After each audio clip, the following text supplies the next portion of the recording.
Antônio Carlos de Souza Pereira nasceu em Campo dos Goytacazes, mas tornou conhecido nacionalmente como Tunico Pereira. Já atuou em dezenas de peças, novelas. Só no cinema nacional foram mais de 50 filmes.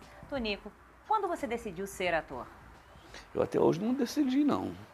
É uma coisa que eu fui levado e estou sendo e pretendo continuar a ser, mas a insegurança é maior do que, da profissão, ela é maior do que essa expectativa de, de ser ator, de ser coisa. A insegurança é muito grande. Mas quando você veio de Campos para cá, você veio, na verdade, para se tornar jogador de futebol, foi isso? Também.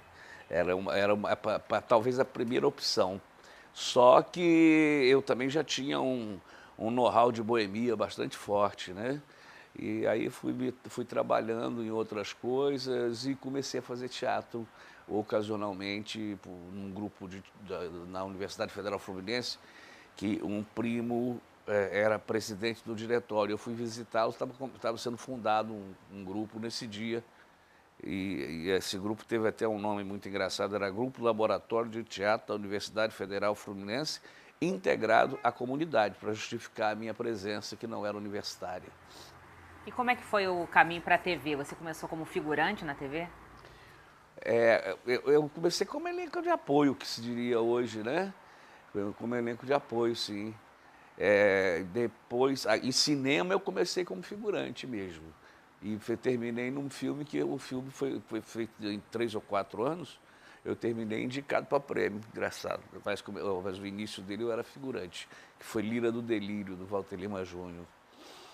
E televisão eu comecei, eu só entrei na sinopse, da primeira vez que eu entrei na sinopse foi com um texto do Jorge Furtado, um trabalho do Jorge Furtado lá no Sul. Antes os meus personagens não tinham sinopse, não constavam da sinopse, né? Eles surgiram fruto da minha insistência de fazer com algum carinho, alguma verdade.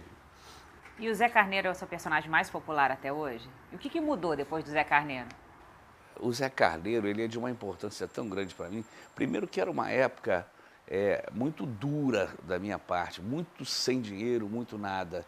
E o Zé Carneiro praticamente me sustentou 8, 9 anos, o colégio das minhas primeiras filhas, que hoje tem filha de 40 anos. Tudo isso ele foi uma possibilidade que me foi dada de...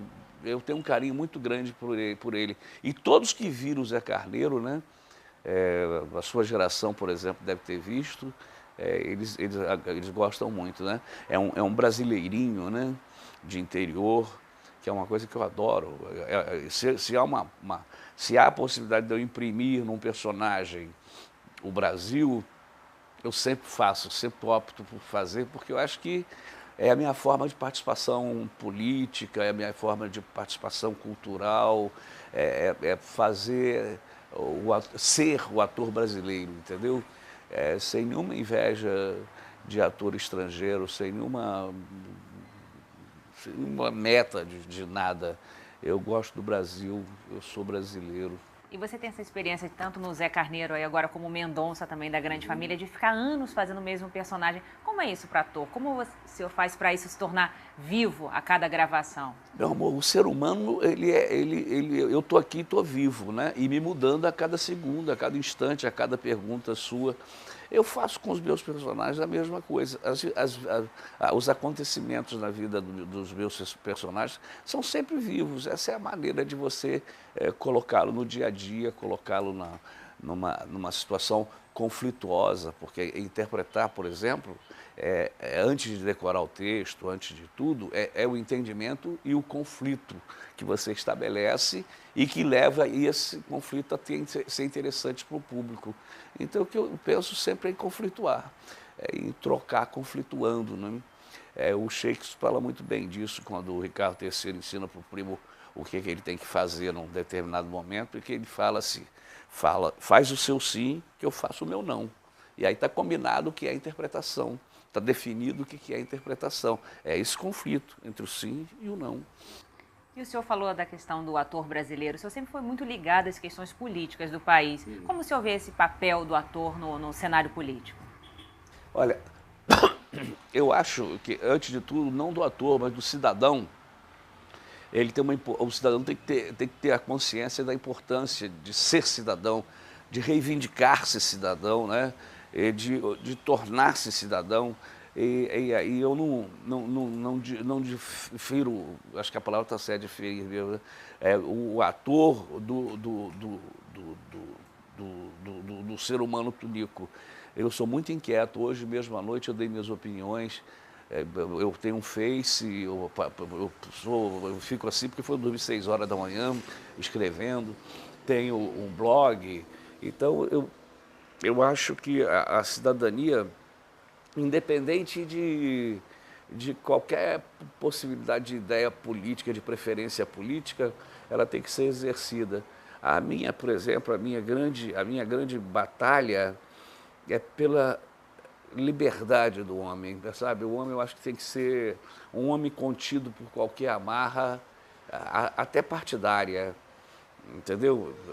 Eventualmente eu voto, mas eu estudo sempre coisa, eu não tenho.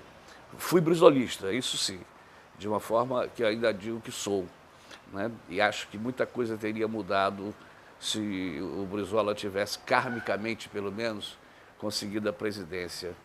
Mas o país ele foi uma coisa arquitetada ele não ser, e aí a gente vive dias meio incompletos por essa não experiência. Mas fazer o quê? Faz parte da vida, como a morte. Mas o ator, por ter vários fãs, admiradores, tem um poder de influência também diante da sociedade. Como o senhor vê isso? Como o senhor usa isso ao seu favor e a favor das suas opiniões? A meu favor, nunca. A favor das minhas opiniões, eu as emito. Né? Eu jamais interferiria num processo de raciocínio, de coisa. Por exemplo, essas manifestações que houveram aí, eu senti logo de cara que eram manifestações que tinham um quê de genuína e tinham um quê de aproveitamento e de coisa. Então, eu, por exemplo, não me dispus a ir. Você entendeu? Não fui. Agora, eu emiti minha opinião o tempo inteiro. E fui até cobrado por não ir no próprio Face. Mas eu não cobro ninguém a ir. Então, poxa, não me cobre não ir.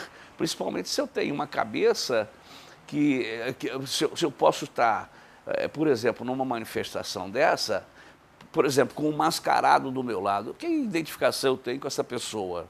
Quem é essa pessoa? Quem é esse mascarado? Eu não vou participar de uma coisa que não seja palpável na minha ideia, na minha cabeça, na minha existência. Eu não vou ser massa de manobra de ninguém, entendeu? Política, principalmente, eu não vou mesmo. Então, eu preservo as minhas opiniões, eu emito elas daqui, e aí as pessoas concordam, discordam, uns falam que é uma covardia minha, não é. Eu só acho que eu estou com 65 anos, né? Se eu vou numa manifestação dessa, eu posso ter um bisonho tropeção e ser pisoteado por pés de quem eu não conheço, nem sei em que causa pisam. Então eu não quero correr esse tipo de coisa, e eu acho que eu posso fazer esse meu barulho no Face, esse meu... independente de estar perto de um vândalo, de um nazista, entendeu?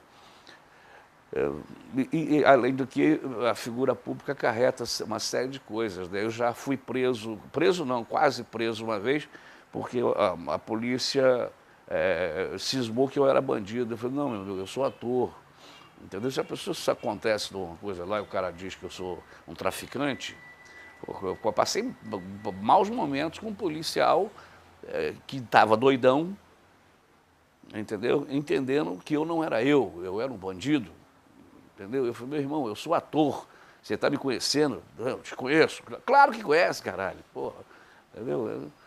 Então, esse tipo de restrição, quando eu era mais jovem, eu encarava isso com muito mais disposição, mas agora eu estou mais velho, né? Então eu prefiro o plano das ideias, da discussão nas ideias, não vou apanhar nem bater na polícia. O senhor pensa ou já pensou em se candidatar a algum cargo público? Eu já fui muitas vezes convidado, convidado, muitas vezes. Até pelo PDT, por exemplo, que aliás eu digo, não sou pedetista, eu sou brisolista, até hoje, mas eu sou muito carente. Eu não teria nenhuma condição de ser derrotado. Eu acho que se eu sou carente o suficiente para, se for derrotado nas urnas, me sentir o cara mais rejeitado do mundo, dar um tiro na cabeça. Então eu prefiro não correr risco. Eu prefiro não ser candidato a nada. Como é que foi a sua atuação no período da ditadura, dentro e fora dos palcos? Olha, no período da ditadura, você ter um grupo de teatro era quase que um crime hediondo, né? Você era perseguido o tempo inteiro por conta disso, como os infiltrados e etc. Então, o que eu tive a oportunidade de fazer foi um teatro de comprometimento artístico e político, porque eu nunca abri mão também do artístico para o político, nem do político para o artístico. Essa coisa, eu acho que o ser humano é político por natureza. Então eu fazia um teatro que era desse grupo Laboratório, depois com o Luiz Mendonça também, que é um grande diretor popular, que me iniciou numa carreira com o teatro voltado mais para o Brasil e tal. Eu era aquilo que se diz simpatizante, né? Por exemplo, a minha casa, ela serviu de guarita para várias pessoas. Eu tinha uma fachada razoavelmente boa, porque eu fazia teatro, era gerente de vendas de um banco e tal. Então eu era meio insuspeito, quer dizer, até onde se pode considerar isso. E, então muita gente dormiu lá, gente inclusive que eu não conheço, que chegava, pedia, falava, não sei os nomes deles também, mas dormiam lá. Eu deixei de fazer isso quando a minha primeira filha nasceu, porque aí eu senti que não era mais eu nem minha mulher que concordávamos com isso. Tinha uma criança de meses e essa responsabilidade. Então eu me lembro até da última pessoa que foi, eu falei, tudo bem, mas só fica hoje porque eu agora tenho um bebê e eu não posso... não pode acontecer nada agora comigo, nem com minha mulher, se tem um bebê de 2 meses em casa. E a pessoa, claro, compreendeu absolutamente, tanto é que eu acordei no outro dia e eles não estavam mais. Estava ele e a mulher.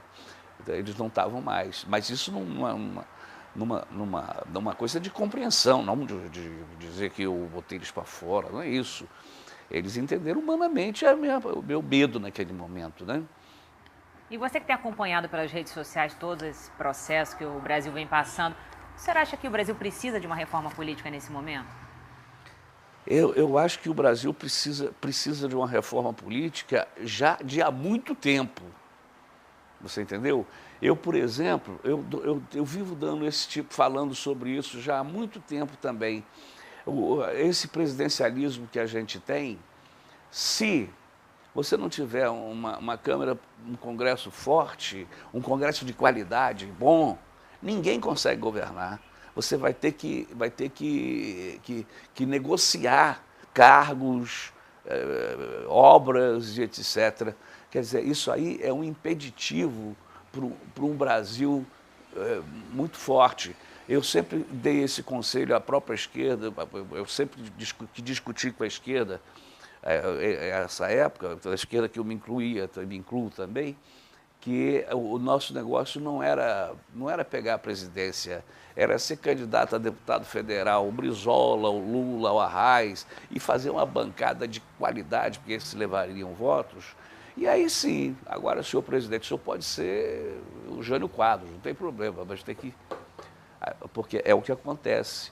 Aí está a origem dos grandes crimes brasileiros, é a necessidade dessa negociação do Executivo com uma Câmara que você sabe que se existem alguns deputados, e muitos, aliás, que não são peças, vamos assim dizer, muito finas, né? Então, é isso que compromete o Brasil. A melhoria de um Senado, a melhoria de uma Câmara dos Deputados é que poderia mudar muito, muito. Ontem mesmo eu estava vendo o pronunciamento da Dilma sobre a reforma política, né? E aí já os juízes, a pessoa se posicionando uns contra, outros a favor, mas o pensamento deles é apenas técnico e é insensível à necessidade real, entendeu? Porque eles têm um raciocínio técnico. Tem uma hora que é um momento que você, porra, bota uma bola de final de campeonato no meio do campo e tá 0-0 ou tá 1-0 e o time tem que fazer um gol para empatar. E que técnica que existe, minha irmã? Existe é o correr, é partir para a luta, é mudar, é conseguir. E esses caras têm um raciocínio que eu, por exemplo, não tenho formação nenhuma, então não tenho metodologia de pensamento nenhum, sou um anárquico pensante. Então, para mim, tem horas que o mais importante é o mais importante. É como adianta você discutir acabar a fome daqui a 10 anos no Brasil e as pessoas que estão com fome agora, elas vão chegar a 10 anos para serem alimentadas? Não, elas vão morrer de fome agora. Então tem o problema de ser o agora e o a longo prazo. E tem esse problema de que os deputados teriam que ter mais cidadania, os senadores teriam que ter mais cidadania, teriam que estar mais presentes. Até porque eles vivem nas comunidades deles, normalmente tem uns que não, né? Tem um que é senador pelo Acre, se não me engano, e é do Maranhão, entendeu? Quer dizer, é uma coisa, é um sistema político cruel, desigual, e que leva à desonestidade, que leva o executivo a ser cobrado. Você tem que negociar um prato de comida, você tem que dar não sei o quê, é mensalão, é uma série de coisas, né? Aí eu não estou falando nem criticamente de nenhum partido, mesmo porque eu vou contar um segredo para vocês aqui, muito sério, que ninguém sabe disso. Todos os partidos têm os seus mensalões, alguns foram pegos, você entendeu? Então fica essa hipocrisia de acusar, no momento, o PT, quando o mensalão do PSDB, que foi o primeiro, aliás, o agente era o mesmo, era o Valério, até hoje não foi investigado, entendeu? E, quer dizer, essa coisa começou oficialmente, esse tipo de mensalão começou com o PSDB e com o Valério, em Minas, né? Mas essa parte, até hoje, os juízes não se pronunciaram, mas condenaram avidamente. Eu não sou petista, estou deixando claro, eu sou um cidadão que pensa e gosta de pensar com liberdade. E nesse contexto político, como é que fica a atuação dos sindicatos e, principalmente no seu caso, o Sindicato dos Atores? Qual deve ser o papel do sindicato? Sem dúvida mais atuante, sem dúvida abrindo perspectivas de trabalho, criando perspectivas de trabalho, fiscalizando. Hoje eu estou até numa chapa de oposição.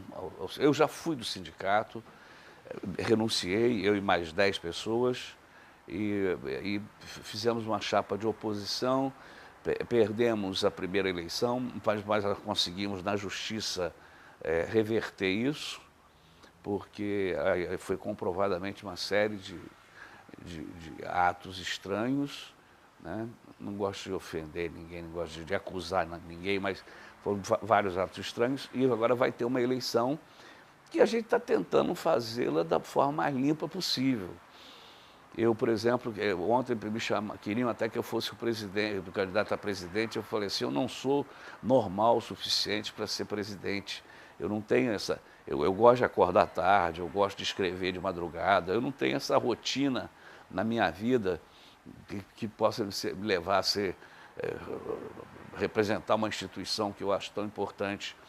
Então eu sou suplente de conselheiro, entendeu? Eu estou feliz com essa candidatura de suplente de conselheiro. Nem conselheiro eu sou, conselheiro fiscal.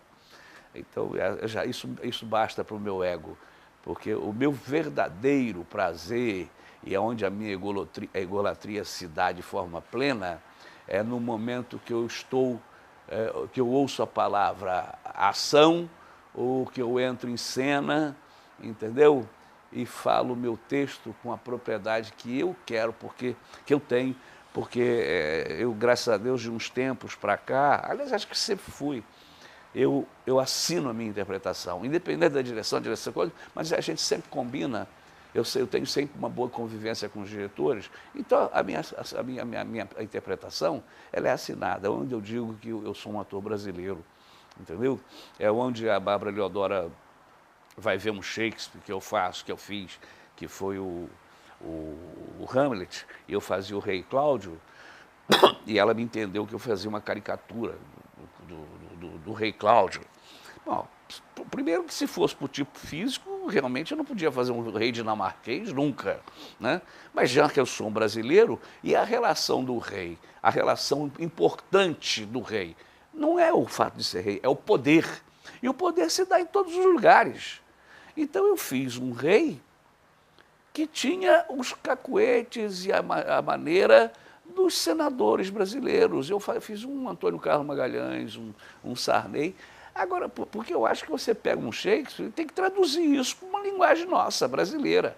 Não me adianta fazer um dinamarquês. Eu não vou falar isso, ninguém vai ter identidade com esse tipo de poder.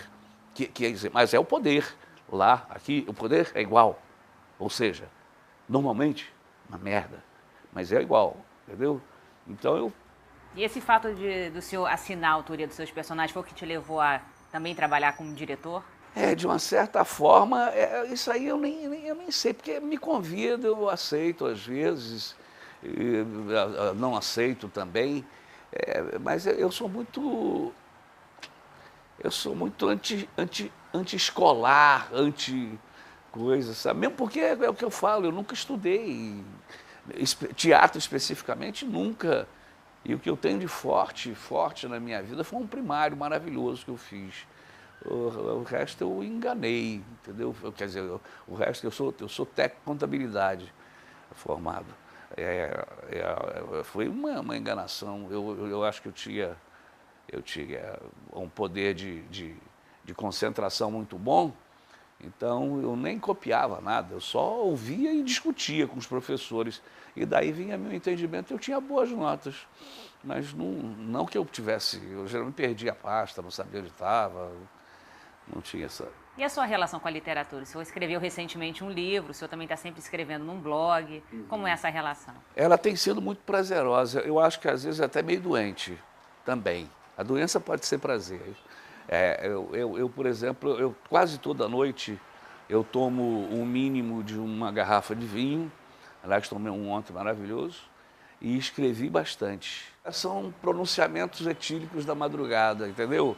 A minha musa é essa lagoa maravilhosa, eu a tenho como mulher, amante, né? E as contradições do momento, as opiniões. Eu não diria haikai, porque eu não tenho capacidade de ser um haikai, mas seria kaikai, no meu caso, entendeu? Eu escrevo pensamentos curtos e aí tem uma repercussão muito boa. Aí eu lancei um livro que é Toniquices do Pereira, o primeiro almanaque do Tonico Pereira feito à mão, e talvez o último.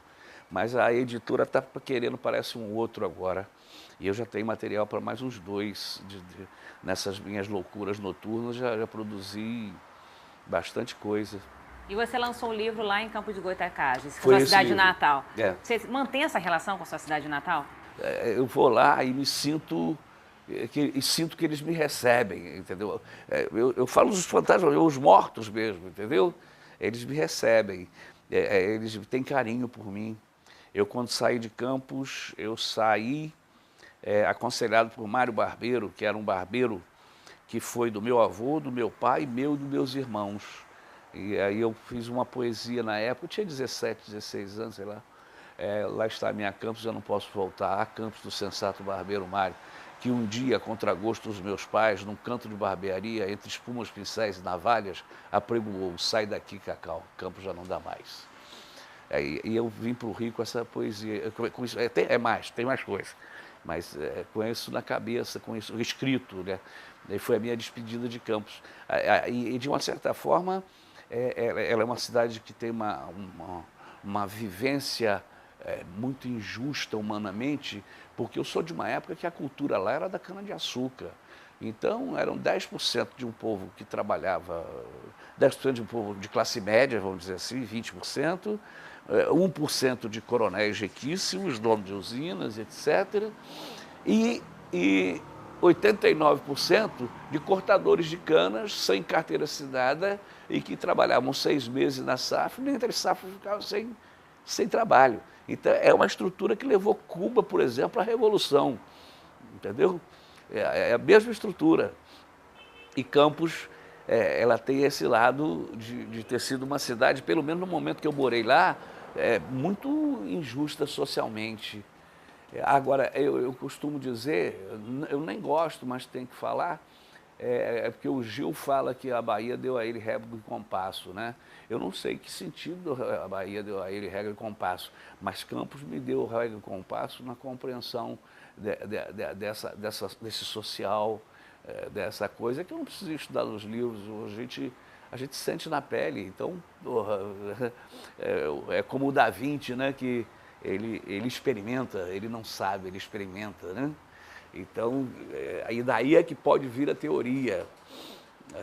Eu acho bonito, o Da Vinci, eu acho um homem de uma acuidade incrível, um louco maravilhoso, né? E que a própria obra artística dele era mercenária. Ele vendia tudo, aquelas pinturas, ele vendia aquilo para ter dinheiro para fazer as experiências doidas dele, de dissecar cadáveres e o cara assim, entendeu? Quer dizer, é um cara completamente fora. E tudo isso de forma escondida, escrevendo de trás para frente, por causa da Inquisição, por causa de uma série de coisas. Né? Tanto é que as obras, a grande parte das obras dele só foi descoberta tempos depois, por estudos, e aí já estava inventado o paraquedas por ele naquela época, já estava inventado milhões de coisas que as pessoas começaram a achar que você estava inventando agora. Não, Da Vinci já tinha falado disso lá, já tinha estudos sobre isso lá. E você falou também da importância do Mário Barbeiro, quando ele te deu o conselho de vir. Você mantém essa relação com os barbeiros, como é isso? Mantenho. Há poucos dias eu escrevi uma crônica para o próximo livro também sobre isso. Você viu que eu tenho uma barbearia em casa, né?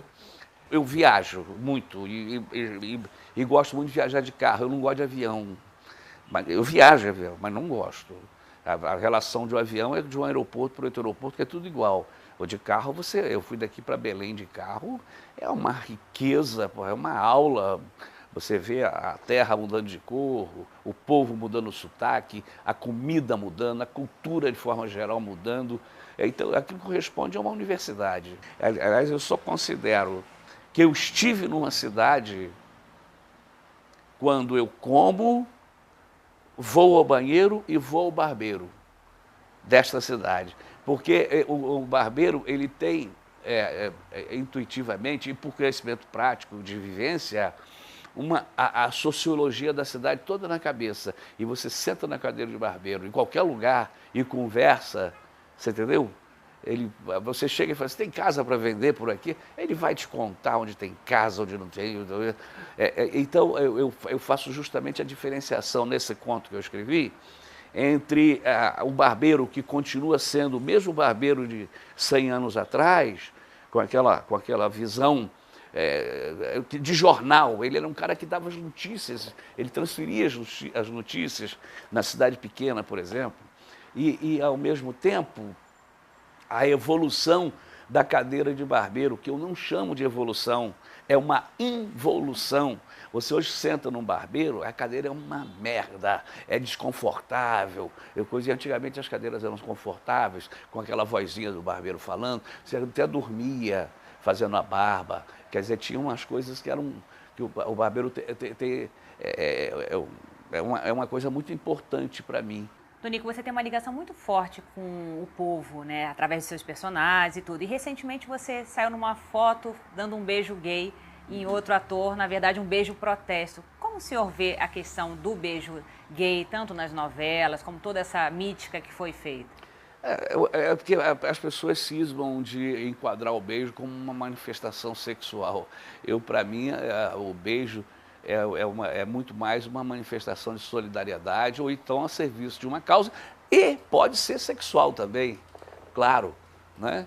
Eu, por exemplo, contracenaria com uma filha minha numa cena de cama, eu não teria problema nenhum, porque eu sou ator, ela é atriz, se ela é atriz e eu sou ator, eu não tenho esse problema. Como já, eu sou protagonista, junto com o Anselmo Vasconcelos, do primeiro beijo homossexual do cinema brasileiro e talvez mundial, beijo sério, né?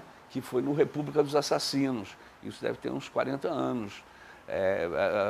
A imprensa, inclusive, esquece muito essas histórias, que há pouco tempo teve um outro filme que tinha uma coisa e foi tratado como se fosse o primeiro. Eu falei, pô, eu já fiz há 40 anos, numa época de repressão total. Agora, mas na novela ainda tem esse tabu, né? Nas novelas. Eu usei aquilo ali como justamente como um protesto e dizer o seguinte também, que um beijo dado daquela forma por mim no Ricardinho, meu irmão, o significado é apenas esse mesmo. Abaixo um cara que luta pela cura gay. Eu acho que deve estar legislando em causa própria, porque, porra, cura gay, cacete. Então às vezes as pessoas não entendem mesmo, mas não é uma manifestação sexual, meu Deus do céu, é uma manifestação de carinho. O Drummond, eu tinha uma foto que eu não sei ainda se eu vou localizar, que um fotógrafo de rua que morava em Santa Teresa, ele me vendia umas fotos dele. Ele trabalhava na rua assim, ele sabia que eu gostava de coisas assim, então ele me deu uma foto, ele vendia, era um profissional disso, lá pelo Amarelinho e tal. Ele vendeu uma foto de dois mendigos abraçados assim, dando uma bitoca um no outro, né? Aí eu comprei essa foto, eu não sei onde está. Aí ele mostrou essa foto para o Drummond, né? Para saber qual a reação do Drummond, para ver coisa. E olha que coisa linda. O Drummond olhou a foto e falou assim, que solidariedade. Em nenhum momento ele sexualizou a foto. Essa sexualização está nas cabeças mal resolvidas. Eu não tenho esse problema, meu amor. Eu sou, por uma opção orgânica, hétero. Adoro mulher. Tanto é que não consigo viver sem elas e acho que é um defeito incrível meu, porque a maturidade tinha que me deixar viver sozinho. Mas eu não consigo viver sem elas. Não consigo não estar casado, não consigo... Então, mas essa minha opção, eu estou falando para você, enfaticamente, nem deveria, porque a minha particularidade é minha. Eu, por acaso, gosto de mulher. Mas poderia gostar de homem, poderia gostar de zoofilia, poderia gostar de qualquer coisa. Eu tenho, para mim, como princípio, o meu partido é a liberdade. Até para ser ator. E fundamentalmente para ser um ser humano. Porque um ser humano que tenha um pingo, um risco de tolimento à sua individualidade, à sua liberdade, esse ser humano não é pleno. Esse ser humano, ele é um rato, mas não é um ser humano. E é isso que eu quero estar numa passeata, se for, e gritar slogan contra tudo e a favor de tudo. Eu não quero a determinação de alguém que me faça... Eu tenho que pensar assim. Eu não gosto de seita, odeio seita. Odeio seita, odeio. Eu ouso dizer que eu odeio até grupo de teatro, porque começa o pensamento a ser único. Então o melhor ator é o ator do grupo, o melhor diretor é o diretor do grupo. Não é. Não é. O mundo é muito maior que isso. Eu costumo dizer, inclusive, que o mundo é a minha cabeça. E se ela é livre, ela é maior que o mundo. Se ela é aberta, se ela é plena, ela é maior que tudo. Meu mundo é minha cabeça. Bom, Tonico, muito obrigada. Obrigado a vocês pela oportunidade. Se censurarem, me avisa. Tá?